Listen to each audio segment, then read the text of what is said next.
हमारा देश पत्थरों में मत्था फड़वा रहा है। कैसे इस देश का कल्याण हो अगर गरीबी का मूल कारण है वो हमारा अंधविश्वास और अज्ञानता है, अशिक्षा है। क्योंकि शिक्षा के नेड़े हमें लगने दिया। आज भी हमारा बीए पास बच्चा 5वीं फेल पंडे पुजारी के पैरों में पड़ा है कि मेरे को लड़की, मेरे को नौकरी मिल जाए, छोकरी मिल जाए, ना छोकरी मिले ना नौकरी मिले, क्योंकि तेरे दिमाग पे पत्थर पड़े हुए हैं। मित्रों, आज मैं इतना ही कि विषय बड़ा लंबा है, लेकिन बोलने की हिम्मत लोग राजनीति की वजह से कम करते हैं। राजनीति मेरा पेशा नहीं है, इसलिए खुल के बोलता हूं कि मनुवाद का शिकार ये समाज आज से नहीं है। जब से बाहर से सनातनी सभ्यता इस देश में आई, यहाँ के लोगों को आकर के गुलाम बनाया गया और 4 वर्णीय व्यवस्था में स्थापित करके 3 वर्ण जनरल कैटेगरी में रहे और 4थे वर्ण में बाकी के सब पूरे देश के लोगों को डाल करके जो सेवा इनसे ली गई वही सेवा इनकी जात बन गई है। किसी ने कपड़े धो दिए वो धोबी बन गया, किसी ने सब्जी उगा दी वो माली बन गया, किसी ने दूध पैदा कर दिया वो गुज्जर ग्वाला बन गया, और किसी ने लोहे का औजार बना दिया लुहार बन गया, किसी ने मिट्टी का बर्तन बनाया वो कुम्हार बन गया। जो जातियों में जो काम हमसे लिए गए वही हमारा पेशा बन गया, वही हमारी जाति बन गई। आज जातियों में 6743 जातियों में बंटा हुआ है समाज। राजनीतिक, सामाजिक, आर्थिक अपेक्षाओं का शिकार है। हमें नहीं लगता ये कब सुधरेंगे, कब इन लोगों को अकल आएगी। लेकिन हमारे जो बुद्धिजीवी वर्ग है, जो आज यहाँ ऑडियंस बैठी है, मैं दावे से कह सकता हूँ कि ये लोग वो लोग हैं जो अपनी लेखनी के भी माहिर हैं और अपनी स्पीकिंग के भी माहिर हैं। तो मेरी आप सभी से हाथ जोड़ के विनती है कि कुछ आप विचार रखना चाहते हो, मैं एक बुक्स लिखी है, उसके पीछे नंबर भी लिखे हुए हैं। उस बुक्स को पढ़ करके हमारे सभी भाई और बहन अपने विचार हम तक भेज सकते हैं, हम और उसमें अच्छा कार्य कर सकते हैं। कि क्योंकि मनुवाद ने पूरे देश को खोखला कर दिया। ये मनुवाद स्थापित किया गया था बुद्ध फिलॉसफी को खत्म करने के लिए, बुद्ध विचारधारा को डैमेज करने के लिए ये सारा कुछ लिखा गया। जो शास्त्रों में लिखा गया, ढोल गवार शूद्र पशु नारी सकल ताड़ना के अधिकारी, ये जो लोग है, जो तबका है, जो कामकाजी समाज है, जो सेवाकार समाज है, ये ढोल हैं, पशु हैं, क्योंकि इनके ऊपर पढ़ने लिखने की पाबंदियां थी। इन लोगों को समाज से बहुत बहिष्कृत रखा गया और ऐसी व्यवस्था बना दी गई कि इन लोगों का कहीं भी अस्तित्व खड़ा नहीं हो सका। और इन लोगों से यहाँ तक कहा गया कि जैसे ढोल को पीट के काम लिया जा सकता है, उसी प्रकार से शूद्र को, ग्वार को, पशु को, नारी को पीट के भी काम लिया जा सकता है। जो शास्त्र ये लिख रहे हैं, पूजिए विपर चाहे गुण सकल गुणहीन, मत पूजिए शूद्र को चाहे गुणों सुहीन।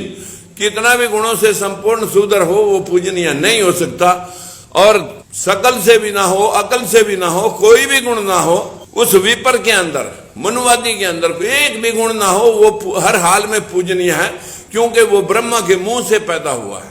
अरे कोई भुजाओं से पैदा हुआ, कोई नाभि से पैदा हुआ, इन शास्त्रों के मुताबिक कोई शूद्र समाज पैरों से पैदा हुआ, ना के गर्भ पैरों में ठहरे, ना बाजुओं में ठहरे, ना नाभि में ठहरे, ना मुंह में ठहरे। जैसे बच्चे संसार में पैदा होते हैं वैसे ही संसार का एक नियम है, जाना और आना एक सिस्टम है। लेकिन कुछ लोग कहते हैं हम श्रेष्ठ हैं और ये बाकी के नीच हैं। मैं इन सभी नीच भाइयों से हाथ जोड़ के विनती करना चाहता हूं कि इन नीचों को भी रास्ता दिखाने के लिए वीपी सिंह जैसे लोग आए, ऊपरले समाजों में भी आए। लेकिन मेरी आप सब भाइयों से विनती है कि आपके समाजों में महात्मा ज्योतिबा फूले आए, गौतम बुद्ध आए, अशोक सम्राट, जो आज इस देश के 24 देश बन सकते हैं। इस देश में जो अफगानिस्तान है, इंडोनेशिया, कोरिया, आधा चाइना, आधा रशिया, आपका सिंगापुर, मलेशिया, बैंकॉक, चीन, भूटान, सिक्किम, आपके ये सारे अशोक सम्राट के राज्य के भूभाग थे। लेकिन कलिंगा युद्ध में ज्यादा लोग मर जाने की वजह से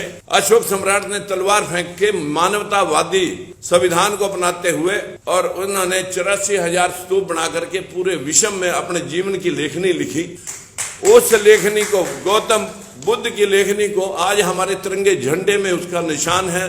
धम्म चक्र जो है वो गौतम बुद्ध का है, हर नोट पे स्टैंप है, पार्लियामेंट पे आपकी मोहर है 4 शेरों वाली। लेकिन कहाँ हमारा समाज जान रहा है गौतम बुद्ध को, कहाँ हमारा समाज जान रहा है अशोक सम्राट को। उस वक्त जब उन्होंने युद्ध आगे ना करने का प्रण ले लिया तो उसके बाद 7 राजा और हुए मौर्य वंश की वंशावली में, और आखिरी राजा 10वां राजा बृहदत्त मौर्य का पुष्यमित्र शुंग के द्वारा वध करने के बाद अयोध्या बसाई 2200 साल पहले। 184 ईसा पूर्व। यहाँ बैठ करके सारी कल्पनाएं, सारे शास्त्र उसने यहाँ उनको लिखवाया गया, जिनमें ये बातें लिखी कि ढोल गवार शूद्र पशु नारी के लोग पूछेंगे, पुष्यमित्र सुन, वही कहा, उसी ने कहा कि मैं भगवान राम विष्णु का अवतार हूँ। लोग पूछेंगे कि राम किसके बेटे कहाँ, जबकि शास्त्रों में लिख रखा है कि राजा दशरथ तो नापुंसक थे, वो तो निपुत्रिक थे। तो फिर कैसे हम मान लें इस बात को कि वो कैसे पैदा हुए, कि श्रृंगी ऋषि की खीर खाने से पैदा हो गए। ये श्रृंगी ऋषि कौन था भाई? ये भिंडरक का बेटा था। ये भिंडरक कौन था? जब आप मत्स्य पुराण पढ़ोगे, क्योंकि गरुड़ पुराण, मत्स्य पुराण, आपके भविष्य पुराण, न जाने 18 प्रकार के पुराण, लेकिन सबसे पहले मत्स्य पुराण को जब हम पढ़ेंगे तो उस पुराण में लिखा हुआ है कि भिंडरक ऋषि मछली के पेट से पैदा हुआ। How can be possible?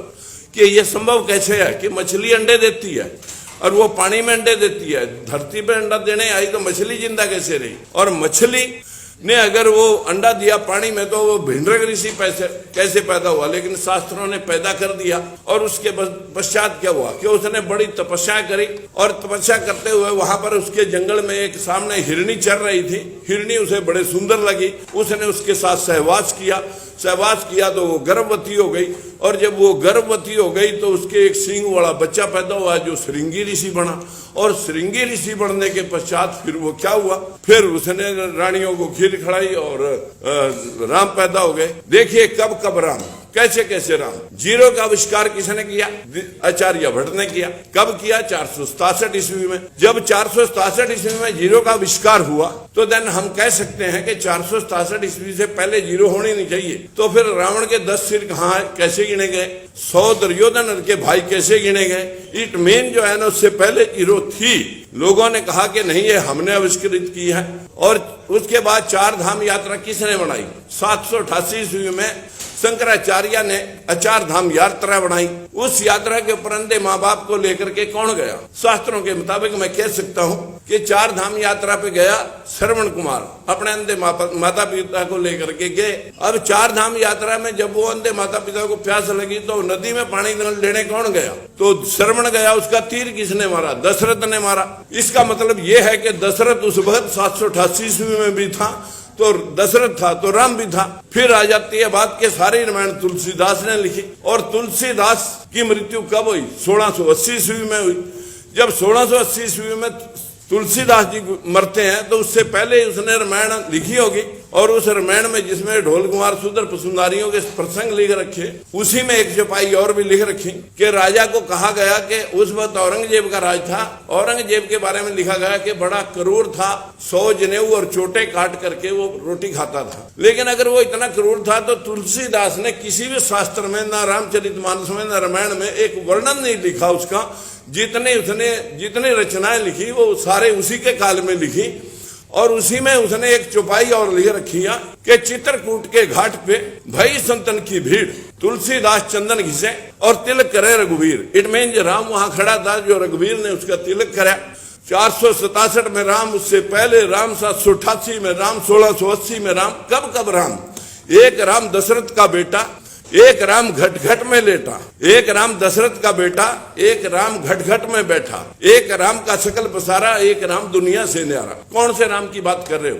एक राम जिसको हम भगवान मानते हैं। Who is God? गॉड कौन है? गॉड मित्रों पंच तत्व है, सृष्टि का निर्माण जिससे होता है। भगवान जिसको हम कहते हैं, भय से भूमि, जैसे गगन, वैसे वायु, ऐसे अग्नि, नैसे नीर, भय गय वह न। भगवान पंच तत्व जिसको पंडा पुजारी कहेगा कण कण में व्यापक है, दैट इज द ट्रुथ। ये कण कण में व्यापकता है। इसी बात को महात्मा फूले जी ने इन शास्त्रों के प्रति पूरा खुल करके लिखा। पेरियारी रामास्वामी ने लिखा, गाडगे साहब ने लिखा, नारायण स्वामी ने लिखा, तुलसीदास ने लिखा, कबीरदास ने लिखा, कबीरदास ने लिखा और गुरु नानक देव ने लिखा। कितने महापुरुषों ने लिखा? हमारे को कबीरदास कहते हैं कि तन की मालाएं छोड़, मन का फेर, पोथी पढ़ पढ़ जग भया, फिरा नहीं मन का फेर। अरे तन की मालाएं फेंक, मन का फेर। भगवान कहाँ है? भगवान तो आपके अंदर है।